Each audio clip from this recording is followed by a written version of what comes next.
Hey everyone, and welcome to my channel. My name is Crispy Chicken Mando, and today we are going to be starting a new game. This is going to be a sandbox park in Jurassic World Evolution 3. Now, if you have been following along my Planet Zoo build, don't worry, that's not going anywhere. It's just taking a break while I start this park. So let's get started in this. We're going to do sandbox mode. We're going to start off with a square level in the temperate biome. We're going to do standard, which is basically going to have all the simulations on that you would have during the campaign. We're going to switch to guests only, and I'll get deeper into that as to the thought process behind this build and everything along those lines a little later on down the road. But for now, let's just kind of go through some of the settings. Everything's going to be normal if you had it set to standard, except for the, where is it? I can't find it now. The dinosaur intelligence trait. The intelligence trait basically says that if you have a predator, a carnivore in your habitat, and they can see either humans or they can see other animals which they perceive as prey, they will still attempt to break out regardless of how good their habitat is. They could be 100% happy and thriving, but if they see those prey animals, or if they see humans, then they will most likely, or they will be more inclined to break out of their habitat. So we're going to turn that on, just a way to make it more difficult, because that's how I like to play. Gameplay, everything here is going to be on.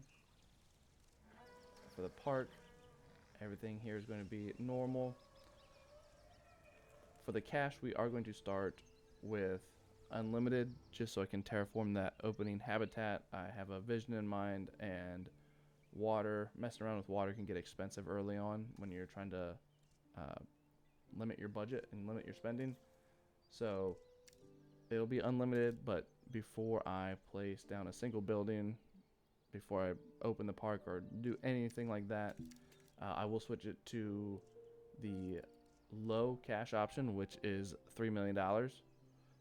So that'll be how I actually start. But for now, like I said, I want to start with unlimited, so just so I can terraform and not have to worry about that. Everything else, we're actually going to bump up all the difficulties up to the Jurassic. Oops, too far. And just to make the progress a little bit more difficult.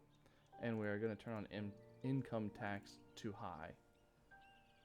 For the environment, we are going to turn off storms. We're also going to put the time of day as daytime. So let's get started. Okay, so here we are in the square map, the temperate biome. If you've never played any of the Frontier games where you start on a map, a square map, Planet Zoo, and all those start off like this, where the only terrain and the only detailing is done outside the playable area. For instance, if we just grab a building here, you can see the outlines, and that's it. So you can kind of easily see that there is nothing there to begin with. So like I said, I wanted to detail up the first habitat and get the terrain looking how I wanted it to. And so let's go ahead and do that. We'll jump into a quick timeline here of just getting that first area going. And while that time lapse is happening, I will go ahead and explain my ideas for this park and for this build and how I want it to look. Okay, while I am doing this time lapse and creating the terrain around, the reason why I wanted to start off with unlimited money and get this habitat built up first is part of the storyline of this park. And the name of this park is going to be called Raptor Ridge. And the idea is that this park is set in the Appalachian Mountains, somewhere in that western North Carolina, eastern Tennessee, Kentucky, Virginia, West Virginia, somewhere in that area. And this is just off the Appalachian Trail, which, for those of you who don't know, is a hiking trail that spans the entirety of that mountain range from Georgia all the way up to Maine.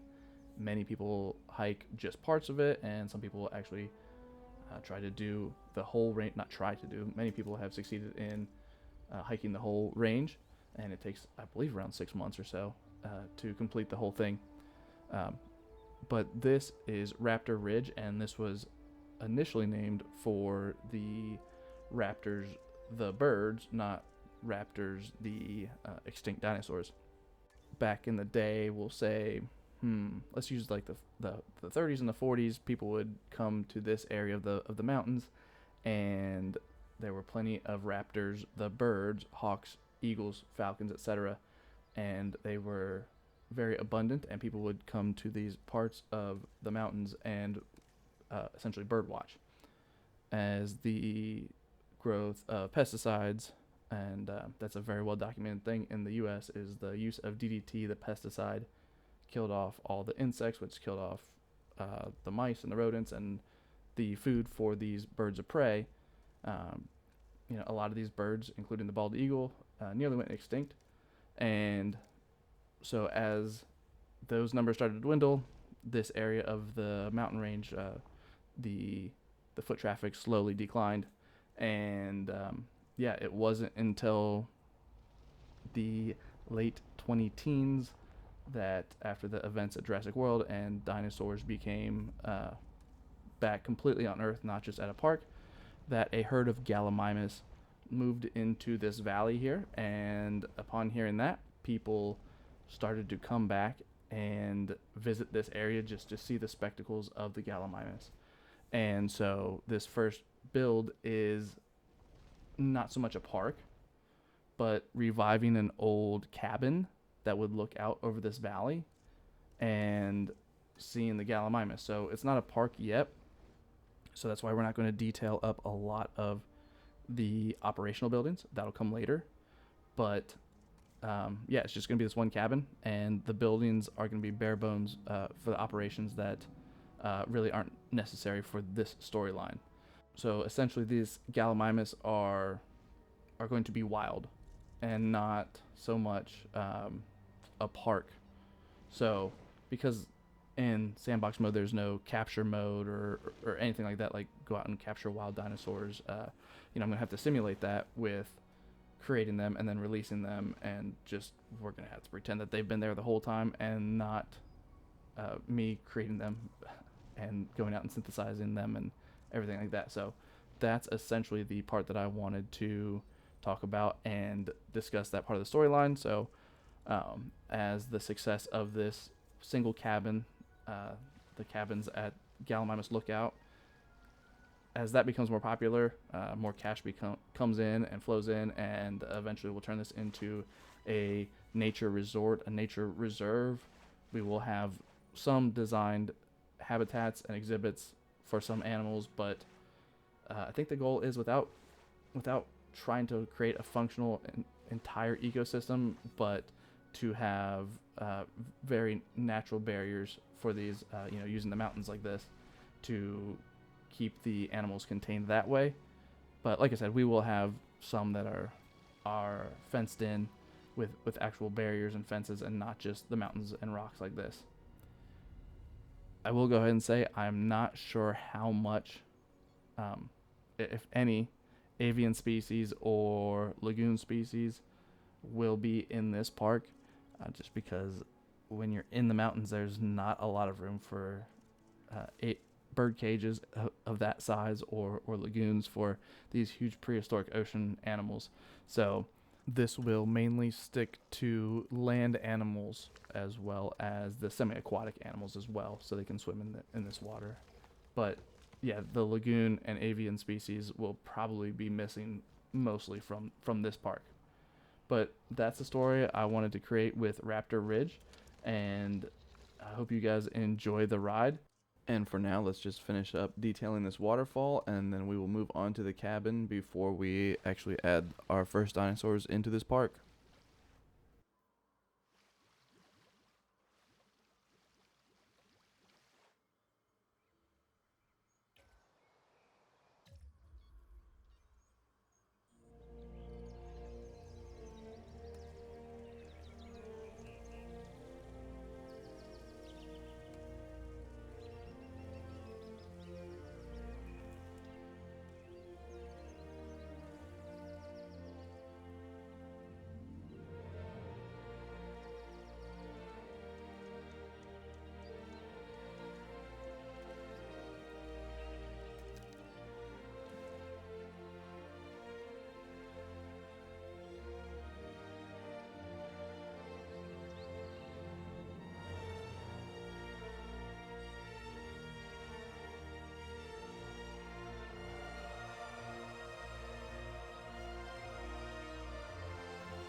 Okay, we are back, and let's just go ahead and press play to let the waterfall run for a little bit. But yeah, so basically, this is the valley where the Gallimimus originally came in, and more or less have decided to take up residence in this area. So, yeah, so we got some different level waterfalls here, some water, and we'll go ahead and detail it up to their needs once we actually get the park open and get them in. I'm not going to try and guess. I know they like a lot of ground leaf and some cover and some wetlands too, I think, but for now we'll just leave it blank until we actually get them in there.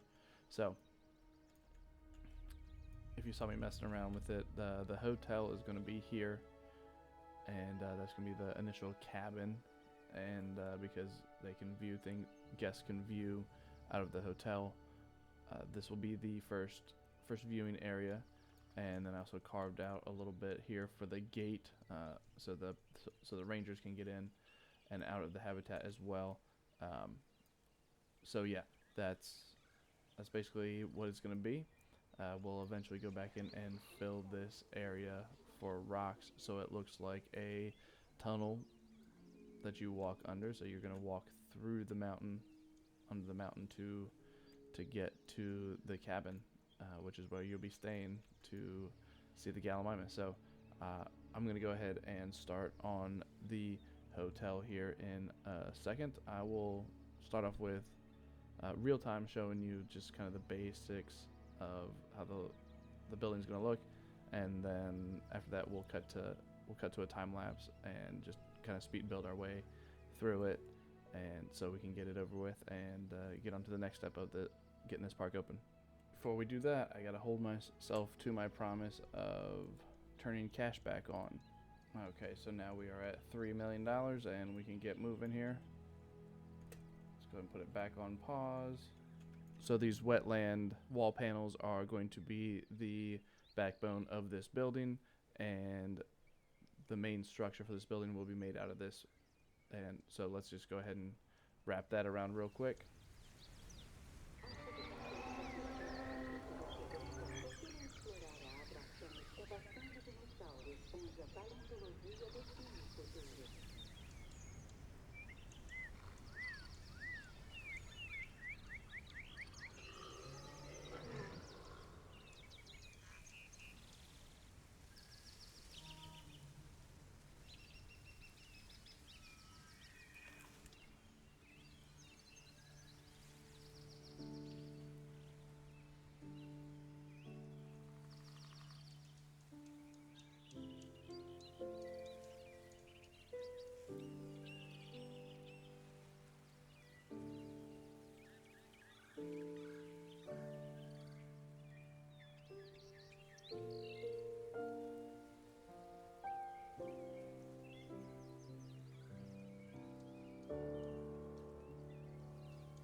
Okay, so we've got the doors and the windows all set up now. We're going to go ahead and put the roof as well as the sloped walls to match the pitch of the roof, and then the basic shell of this building will be complete, and from there we'll just do some quick detailing. We will add a patio and overlook that hangs out over this cliff so that the guests can actually sit and watch the dinosaurs from outside, maybe having their morning coffee or as a sunset, somewhere along those lines. Anyways, we'll go ahead and get the roof done, and then we will move on to the patio, and then we will do all the little details here that finish off the building. Okay, so while I build out this deck and patio area and detail that up, I figured this would be a good time to go ahead and talk about my inspirations for this build.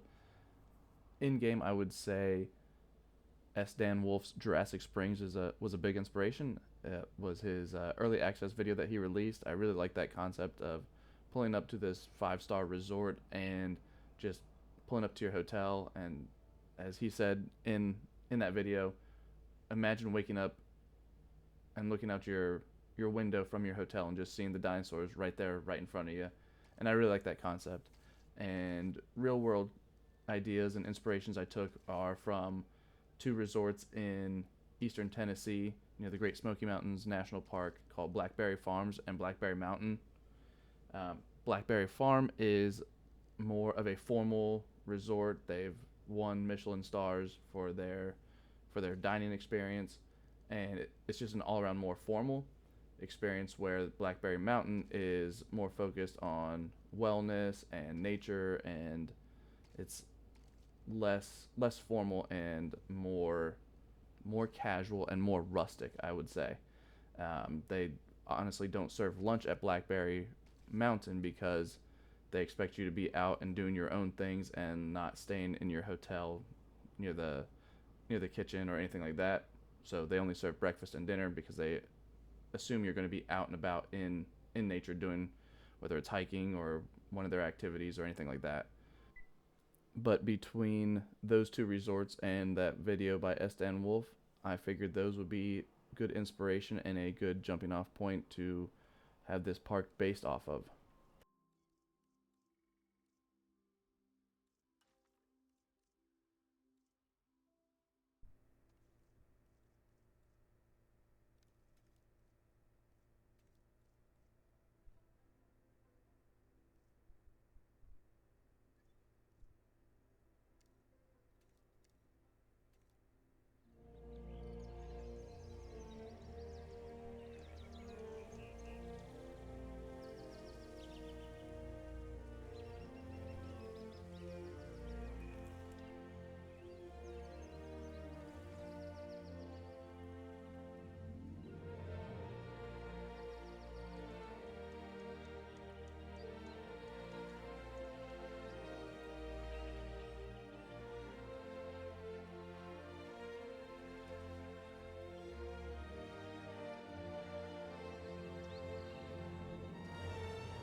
We're going to jump in here real quick. I don't know if we want to call this a post-credit scene or I forget the exact Hollywood term, but we are jumping back in here because I don't always have time to do a whole session or a whole episode in one gaming session.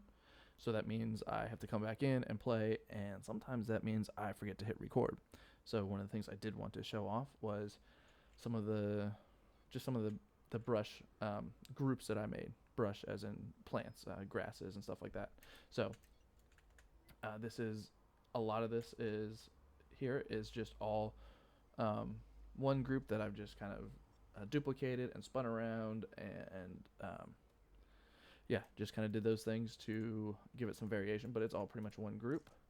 As you can see here, I'm not going to go through and point out every single plant here, but a lot of it is staying the different elephant grasses and some just different bushes here, like the flowering thyme, the scavola ground bush, different reeds, the manzanita bush. So just kind of place those around, and let's see here. So if I can just if I just move it, there you go. That's what you can see what one group looks like, and all the little things that go with it. And as long as you spin it around and rotate it, you know, if it's near rocks, make sure the different parts of rocks, different parts of the group are hidden by the rocks. It's easy way to duplicate it and make it look different but still cohesive within one area. So you know, as you can see here, it's just all different groups, and like I said, some of them are hidden underneath bushes or underneath rocks, so it hides the repetitiveness. And so you see it over here and over here along this area. So it's kind of a good way to kind of fill in the gaps. Unlike Planet Zoo, where if you're playing in franchise mode, where the animals have the requirements they need, you know, some of the more desert or prairie animals don't like a lot of plants, and if adding plants affects their welfare, this is the exact opposite. As long as you use the environment brushes, that's what changes the dinosaurs. That changes with the dinosaurs' needs, and that's how you have to paint the terrain. Whereas adding these, you can add whatever type of plant you want from whatever biome, etc. It doesn't matter. This does not affect the dinosaurs at all. So that's just a way to kind of detail it up to make it look how you want it to look without actually affecting the dinosaurs. So, you know, it's a great way to not have a bunch of tropical plants like in the oops, that's the rock there. But the ground fiber plants or whatever, it's kind of tropical looking with these bushes here, and I'm trying to do something in the mountains of North America, which is not a tropical vibe. Um, you know, adding these groups here can kind of bring it back to a more temperate biome. The other thing I wanted to show off here is these balls of fig trees. I stole this idea from Leaf, the creator, um, and it is essentially 6 fig trees rotated around each other to make a ball, and you know, just like the group of grasses and other bushes, however you move it makes it look completely different, and gives it some plants that in the rocky outcrops, and that's what all these are. I mean, you can go around and see just different. Let's see if I can get in there. Well, trust me, that's also one as well. Just it's not letting me select that right now. It's like in the rocks, but all these are just the ball of the fig trees.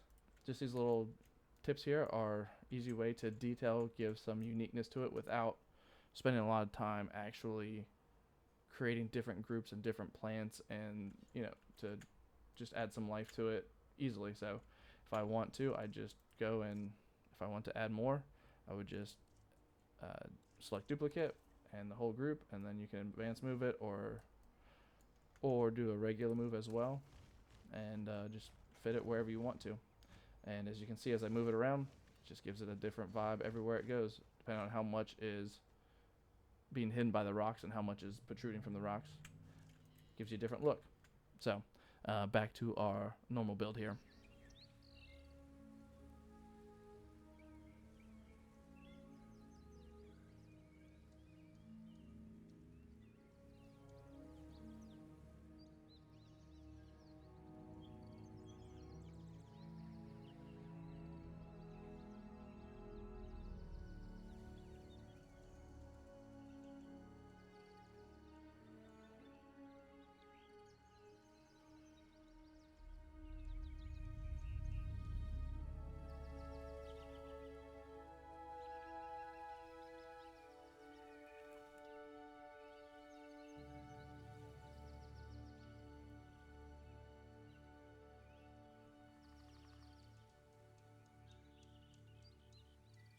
The sign for the Gallimimus habitat and cabins is going to be the last part of the build for today. So I want to say thank you for everyone who has made it this far in the video. A like, comment, or subscribe would be greatly appreciated if you like what you saw here today. We will be back at Raptor Ridge for one more episode before alternating back and forth between Planet Zoo, Old Mando's Park, and this Raptor Ridge Park. So next up we will be adding the ranger and maintenance stations, as well as adding another dinosaur, probably the Edmontosaurus. Still trying to keep the budget down and not have to research more dig sites just yet. We are not out of the woods financially yet, so if we don't have to research more dig sites and save some money there, then we will do that. So that is what is planned for next episode, and I look forward to seeing you guys there. And once again, thank you for watching this video. My name is Crispy Chicken Mando, and I will see you guys next time.